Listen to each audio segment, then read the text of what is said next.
আজকে আবারও নতুন আরেকটা প্লেসমেন্ট তৈরি করেছি, আর এর জন্য বেস হিসেবে একটা শপিং ব্যাগ নিয়েছি।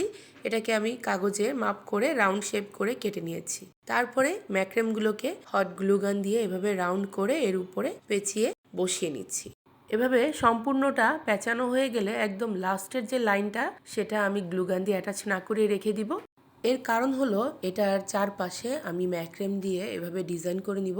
আর এই ডিজাইনটা কিভাবে করেছি সেটা আসলে বলে বোঝানো যাবে না, এটা দেখেই বুঝে নিতে হবে। তবে আমি ম্যাক্রেমগুলোকে ছোট ছোট করে কেটে নিয়ে এটার যে 3টা পার্ট থাকে সেগুলো খুলে নিয়ে এভাবে লক করে দিয়ে ডিজাইনটা কমপ্লিট করেছি। তো এভাবে আমি পুরো লাইনটা কমপ্লিট করব, তারপরে এটাকে হট গ্লুগান দিয়ে আবার অ্যাটাচ করে দিব। সম্পূর্ণ লাইনটা যখন গ্লুগান দিয়ে অ্যাটাচ করা হয়ে যাবে, লাস্টের কর্নারটাকে আমি উল্টো পিঠে নিয়ে এভাবে করে আটকে দিব। এই প্লেসমেন্টগুলোকে আরেকটু লং লাস্টিং করতে চাইলে প্রত্যেকটা লাইন যখন আটকানো হয় গ্লুগান দিয়ে, তখন সুই সুতা দিয়ে একটু লক করে দিলে কিন্তু এটা অনেক দিন ভালো থাকবে। তো যাই হোক, একদম শেষে 4-5টা একটু চিরুনি দিয়ে আছড়ে আমি কেচির সাহায্যে রাউন্ড করে কেটে নিলাম।